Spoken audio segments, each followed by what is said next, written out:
Bonjour et bienvenue dans ce cours consacré à la virgule. La virgule est un élément de l'écrit que vous pensez maîtriser et pourtant je retrouve un nombre incommensurable d'erreurs liées à l'utilisation de la virgule. La première erreur que l'on fait est de dire que la pause de l'oral est la virgule à l'écrit. Et mes confrères professeurs, en vous apprenant ceci, ne font pas d'erreur. En revanche, ils oublient de dire que les pauses de l'oral ne sont pas placées au même endroit que les virgules à l'écrit. Et ça, c'est vraiment un piège, car lorsque vous écrivez, vous avez tendance à écrire de la même manière que lorsque vous parlez et vous placez vos virgules à l'endroit où vous feriez une pause à l'oral. Mais pourtant, ce n'est pas du tout le même système.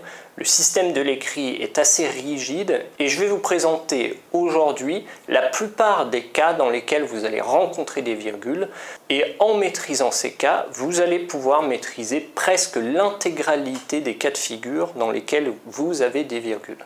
Alors attention, mon approche est pragmatique, je ne peux pas recouvrir dans une petite vidéo tous les cas de l'écriture française, mais dans votre cas, vous allez être amené à écrire des articles, vous allez être amené à écrire des exposés, et globalement, les explications que je vais vous fournir aujourd'hui devraient vous permettre de recouvrir tous les cas de figure dans vos exposés, dans vos synthèses ou dans vos articles. Le premier cas de figure de la virgule est dans le cas d'une énumération. Alors une énumération, je ferai un cours particulier là-dessus car vous avez également beaucoup d'erreurs, mais déjà vous allez comprendre le système de la virgule pour l'énumération ici.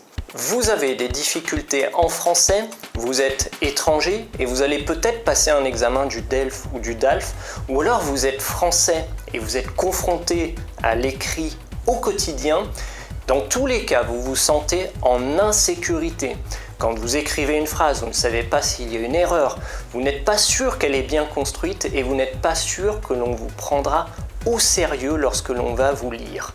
Vous avez vu de nombreuses vidéos sur ma chaîne YouTube et vous avez sans doute compris la plupart des règles de grammaire, mais vous avez besoin d'un accompagnement plus personnalisé. Je vous invite à me contacter sur le site www.luquet.com et je vous proposerai un plan de formation adapté à votre cas pour détecter vos erreurs et vous permettre d'être à l'aise en français. Une énumération, c'est lorsque l'on ajoute plusieurs éléments qui ont le même poids grammatical. Ça peut être par exemple plusieurs noms. Je mange des frites, du poulet et un gâteau. Vous voyez, vous avez trois éléments, frites, poulet et gâteau, qui sont des noms.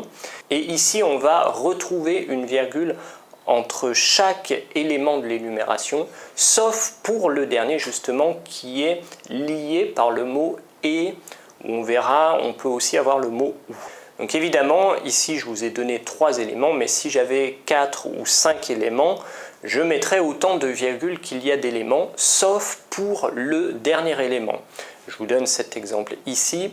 Je mange des frites, des bonbons, des gâteaux, un poulet et des oranges. Donc vous voyez qu'on a vraiment des virgules entre tous les éléments sauf pour le dernier. Une énumération, ça peut également être une énumération de phrases et dans ce cas-là, on va également avoir une virgule entre chaque phrase sauf à la dernière phrase de l'énumération.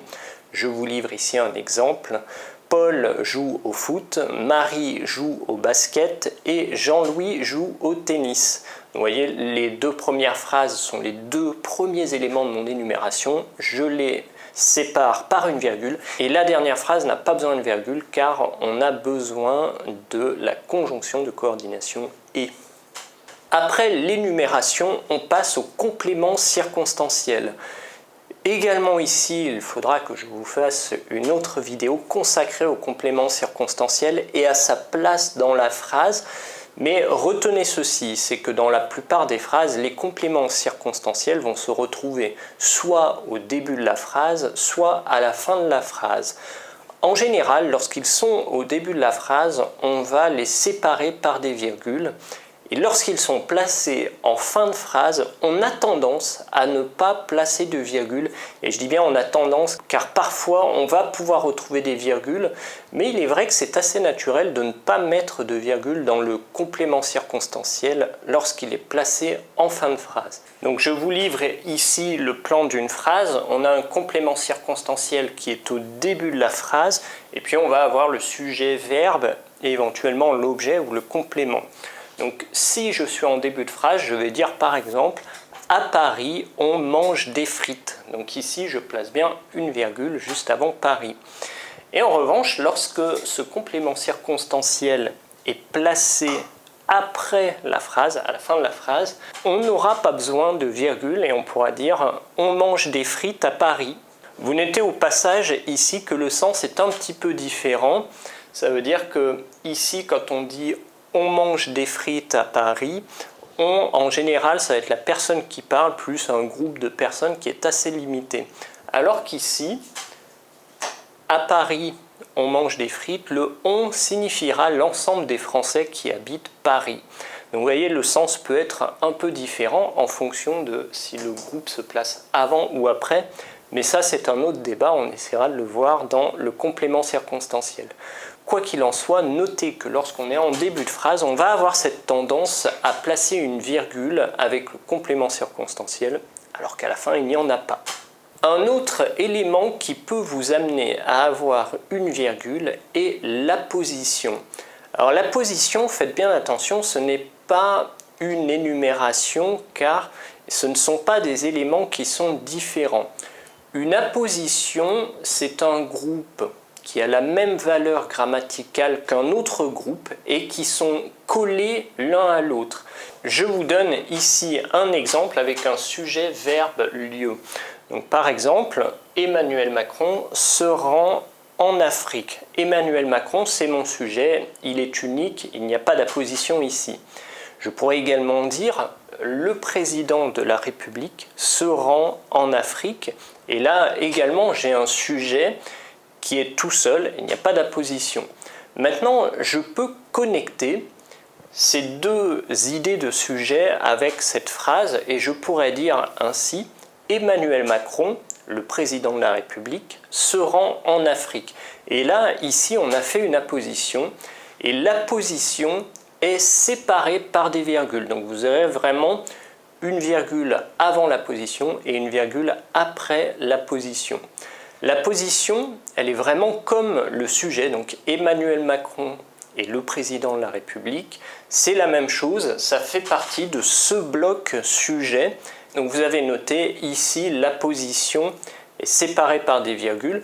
La position peut se retrouver bien sûr dans le sujet ou dans un objet. On pourrait très bien dire Joe Biden a rencontré son homologue Emmanuel Macron. Donc ici on a une apposition entre son homologue et Emmanuel Macron. Enfin, le dernier cas, c'est pour séparer deux propositions qui sont coordonnées. Donc quand je dis qu'elles sont coordonnées, c'est-à-dire qu'il n'y en a pas une qui est principale et l'autre qui s'insère dedans, comme la proposition relative, c'est pas ça. Les propositions coordonnées, c'est vraiment, on a un sujet, un verbe d'un côté, on a un sujet, un verbe d'un côté. Ces deux phrases pourraient fonctionner l'une indépendamment de l'autre et réciproquement, mais on va les coordonner au moyen d'un mot de liaison. Bien souvent, c'est une conjonction de coordination, mais parfois on peut avoir des prépositions ou des mots spécifiques. Je vous donne ici quelques exemples. Il travaille dur, mais il ne réussit pas. D'accord? Donc ici, on va avoir le mot « mais » qui coordonne les deux propositions et je vais placer une virgule avant le mot « mais ». Je vous donne un autre exemple. Les ouvriers ne vont pas à l'extérieur quand il fait trop froid. Vous voyez, il fait trop froid, ça peut fonctionner tout seul. Les ouvriers ne vont pas à l'extérieur, ça peut fonctionner tout seul, mais du fait qu'on ait placé le mot « quand » qui va lier ces deux phrases, on va devoir les séparer par une virgule. Et vous voyez que le « quand » fait partie de la deuxième proposition, donc je mets la virgule avant. Je vous donne un dernier exemple. Elle achètera une voiture si elle a assez d'argent. Donc on a deux propositions, elle a assez d'argent, ça peut fonctionner indépendamment, et elle achètera une voiture, ça peut également fonctionner indépendamment. On a réuni ces deux propositions avec le mot si, et pour les séparer, je vais utiliser une virgule avant le mot si. Vous voyez, pour vous rappeler, est-ce que je dois mettre la virgule avant si ou après si, il suffit que je déplace cette proposition au début. Si elle a assez d'argent, virgule, elle achètera une voiture. On voit bien que si doit rester avec la deuxième proposition et donc on mettra une virgule avant le mot si dans ce cas-là. Et bien voilà, c'est terminé. Je pense que vous avez tout aujourd'hui pour travailler de façon pragmatique avec la virgule. Alors, mon conseil de chaque fois, c'est que maintenant, lorsque vous lisez un article de journal, vous allez attentivement faire attention au placement de la virgule. Et vous allez voir que tout ce que je vous ai dit, c'est à peu près exact. Attention, les journalistes ne sont pas exempts d'erreurs. Parfois, ils commettent des erreurs. Mais globalement, tout ce que je vous ai dit, c'est vraiment les techniques que l'on utilise pour écrire des articles de journaux et c'est également les techniques que vous pouvez utiliser lors de vos synthèses ou de vos exposés écrits. J'espère que cette vidéo vous aidera à avancer sur le parcours de la maîtrise du français. Si vous l'avez aimé, bien sûr, vous la partagez sur vos réseaux sociaux. Et quant à moi, je vous dis à très bientôt dans un prochain cours.